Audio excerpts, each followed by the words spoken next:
ನಮಸ್ತೆ, good food land ಚಾನಲ್ಗೆ ನಿಮಗೆಲ್ಲರಿಗೂ ಆತ್ಮೀಯ ಸ್ವಾಗತ.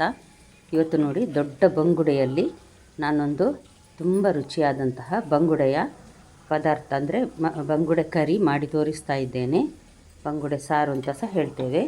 ತುಂಬ ರುಚಿಯಾಗಿರ್ತದೆ, ಸ್ವಲ್ಪ ಡಿಫ್ರೆಂಟ್ ಆಗಿದೆ. ಅಷ್ಟೇ ಅಲ್ಲ, ಟೇಸ್ಟ್ ಕೂಡ ತುಂಬ ಚೆನ್ನಾಗಿದೆ. ನೀವಿನ್ನೂ ನನ್ನ ಚಾನಲ್ ಗುಡ್ ಫುಡ್ ಲ್ಯಾಂಡನ್ನು ಸಬ್ಸ್ಕ್ರೈಬ್ ಮಾಡಿಲ್ಲ ಅಂದರೆ ದಯವಿಟ್ಟು ಸಬ್ಸ್ಕ್ರೈಬ್ ಮಾಡಿ.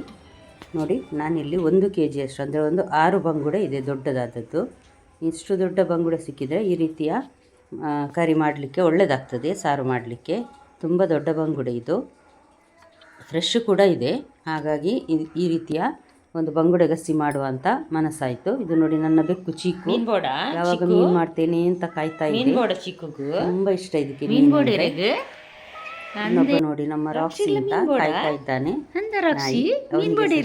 ಮೀನಂದರೆ ಇಷ್ಟ, ತುಂಬ ಫ್ರೈ ಮಾಡಿದ್ದೆಲ್ಲ ಅಂದರೆ ಭಾರಿ ಇಷ್ಟ. ಒಂದು ಬಾಣಲೆಗೆ ನಾನಿಲ್ಲಿ 1 ಚಮಚದಷ್ಟು ಎಣ್ಣೆ ಹಾಕಿದ್ದೇನೆ, ತೆಂಗಿನ ಎಣ್ಣೆ. ಇದಕ್ಕೆ ಒಂದು ಮಧ್ಯಮ ಗಾತ್ರದ ಈರುಳ್ಳಿಯನ್ನು ತೆಳುವಾಗಿ ಕಟ್ ಮಾಡಿದ್ದೇನೆ.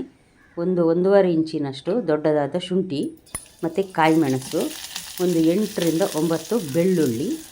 ಇದನ್ನು ನೋಡಿ, ಮೊದಲನೇದಾಗಿ ನಾನೀಗ ಈರುಳ್ಳಿಯನ್ನು ಹಾಕಿ ಹುರಿತೇನೆ. ಸ್ವಲ್ಪ ಹುರಿದ್ರೆ ಸಾಕು. ಕರಿಬೇವು ಸಹ ಹಾಕ್ತಾ ಇದ್ದೇನೆ. ಇದು ಸ್ವಲ್ಪ ಬಾಡಿದರೆ ಸಾಕು ಅಷ್ಟೇ, ತುಂಬ ಫ್ರೈ ಆಗೋದು ಬೇಡ, ಮತ್ತು ಸಿಹಿ ಆಗ್ತದೆ ಪದಾರ್ಥ. ಅದಕ್ಕೋಸ್ಕರ 2 ಸಣ್ಣ ಚಮಚದಲ್ಲಿ ನಾನು ಕೊತ್ತಂಬರಿ ಬೀಜ, ಅದೇ ಚಮಚದಲ್ಲಿ ಅಂದರೆ ಟೀಸ್ಪೂನ್, ಅರ್ಧ ಟೀ ಸ್ಪೂನ್ನಷ್ಟು ಜೀರಿಗೆ, ಮತ್ತು ಒಂದು ಅರ್ಧ ಟೀ ಸ್ಪೂನ್ನಷ್ಟು ಕರಿಮೆಣಸು, ಮತ್ತು ಅರ್ಧ ಟೀ ಸ್ಪೂನ್ನಷ್ಟು ಮೆಂತೆಕಾಳು, ಒಂದು ಅರ್ಧ ಟೀ ಸ್ಪೂನ್ನಷ್ಟು ಅಜ್ವಾಯಿನ್ ಅಂದರೆ ಓಂ ಕಾಳು ಹೇಳ್ತೇವೆ ನೋಡಿ, ಅದನ್ನೆಲ್ಲ ಹಾಕಿ ಇದರಲ್ಲಿ ಚೆನ್ನಾಗಿ ಫ್ರೈ ಆಗಬೇಕಿದು. ಆನಂತರ ಇದಕ್ಕೆ ನಾನೀಗ ರೆಡಿ ಮಾಡಿಟ್ಟಂಥ ಕಟ್ ಮಾಡಿ ಎಲ್ಲ ಇಟ್ಟಿದ್ದೇನೆ ಶುಂಠಿ, ಕಾಯಿ ಮೆಣಸು, ಬೆಳ್ಳುಳ್ಳಿಯನ್ನು ಹಾಕಿದ್ದೇನೆ. ಇದನ್ನು ಅಷ್ಟೇ ಒಂದು 2-3 ಸೆಕೆಂಡ್ ಹುರಿದ್ರೆ ಸಾಕು, ಜಾಸ್ತಿ ಹುರಿಬೇಕಂತೇನಿಲ್ಲ. ಸ್ವಲ್ಪ ಬಿಸಿ ಆದರೆ ಆಯ್ತು ಇದು. ನೋಡಿ, ಇದು ಬ್ಯಾಡಿಗೆ ಮೆಣಸು ಉದ್ದದ್ದು. ನಾನಿಲ್ಲಿ 4ರಷ್ಟು ಬ್ಯಾಡಿಗೆ ಮೆಣಸು ಉದ್ದದ್ದು ಹಾಕಿದ್ದೇನೆ, ಗಿಡ್ಡದ್ದು 1-2 ಹಾಕಿದ್ದೇನೆ.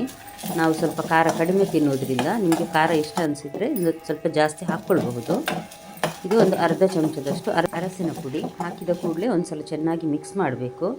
ಸಾಧಾರಣ 1 ಕಪ್ಪಿನಷ್ಟು ತೆಂಗಿನ ತುರಿ ಅಂದರೆ ಒಂದು 4 ಟೇಬಲ್ ಸ್ಪೂನ್ ಅಂತ ಹೇಳ್ಬೋದು. ಇದನ್ನು ಸಹ ಹಾಕಿ ಸ್ವಲ್ಪ ಹಸಿ ವಾಸನೆ ಹೋಗುವವರೆಗೆ ಹುರಿದ್ರೆ ಸಾಕು.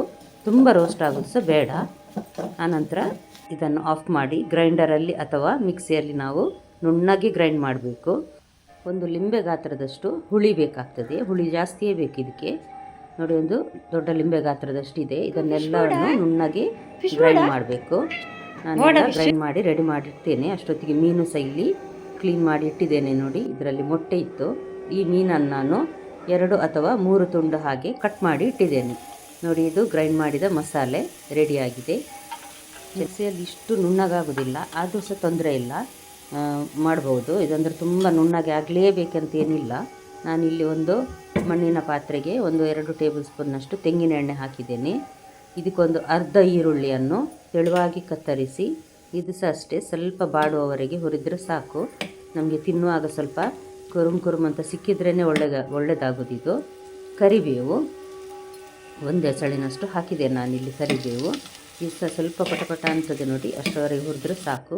ನಂತರ ನಾವು ರೆಡಿ ಮಾಡಿಟ್ಟ ಈ ಗ್ರೈಂಡ್ ಮಾಡಿಟ್ಟ ಪದಾರ್ಥದ ಸಾರಿನ ಮಸಾಲೆ ಇದೆ ನೋಡಿ, ಅದನ್ನು ಹಾಕ್ತೇನೆ. ತುಂಬ ದಪ್ಪಗಿದೆ, ಹಾಗಾಗಿ ನಾನು ಇದಕ್ಕೆ ನೋಡಿ ಮತ್ತೆ ನೀರು ಹಾಕ್ತಾ ಇದ್ದೇನೆ. ಈಗ ಒಂದು ಅರ್ಧ ಗ್ಲಾಸ್ನಷ್ಟು ನೀರು ಹಾಕಿದ್ದೇನೆ. ರುಚಿಗೆ ನೋಡಿ ಉಪ್ಪು ಹಾಕ್ಕೊಳ್ಬಹುದು. ನಂತರ ಇದು ತುಂಬ ನೋಡುವಾಗ ಮಿಕ್ಸ್ ಮಾಡುವಾಗ ದಪ್ಪ ಇದೆ, ಅದಕ್ಕೋಸ್ಕರ ನಾನೀಗ ಇನ್ನೊಂದು ಅರ್ಧ ಲೋಟದಷ್ಟು ನೀರನ್ನು ಹಾಕ್ತಾ ಇದ್ದೇನೆ. ತುಂಬ ತೆಳು ಸಹ ಇದನ್ನು ಮಾಡೋದಿಲ್ಲ, ಸ್ವಲ್ಪ ದಪ್ಪವೇ ಇಡೋದು ಈ ರೀತಿಯ ಸಾರು. ಇದನ್ನು ನಾನೀಗ ಮಧ್ಯಮ ಗಾತ್ರದ ಉರಿಯಲ್ಲಿ ನೋಡಿ ಕುದಿಲಿಕ್ಕೆ ಅಂತ ಇಟ್ಟಿದ್ದೇನೆ. ಮಸಾಲೆ ಚೆನ್ನಾಗಿ ಕುದಿಬೇಕು, ಹಾಗೆ ಕುದಿದ್ರೆ ಮಾತ್ರ ಅದರ ಹಸಿ ವಾಸನೆ ಹೋಗಿ ಚೆನ್ನಾಗಿ ರುಚಿ ಕೊಡ್ತದೆ. ನೋಡಿ, ಉಪ್ಪು ಸರಿ ಇದೆಯಾ ಅಂತ ನೋಡಿದೆ ನಾನು, ಕೈಗೆ ಸ್ವಲ್ಪ ಹಾಕಿ. ಚೆನ್ನಾಗಿ ಕುದಿದಿದೆ. ಈಗ ಮೆಲ್ಲ ಉರಿಯಲ್ಲಿಟ್ಟು ಎಲ್ಲ ಮೀನಿನ ತುಂಡನ್ನು ನಾನಿಲ್ಲಿ ಹಾಕ್ತಾ ಇದ್ದೇನೆ. ಇದರಲ್ಲಿ ನಾನೊಂದು 4 ಮೀನನ್ನು ಹಾಕಿದ್ದೇನೆ ಕಟ್ ಮಾಡಿ, ಮತ್ತು 2 ಫ್ರೈ ಮಾಡಲಿಕ್ಕೆ ಅಂತ ತೆಗೆದಿಟ್ಟಿದ್ದೇನೆ.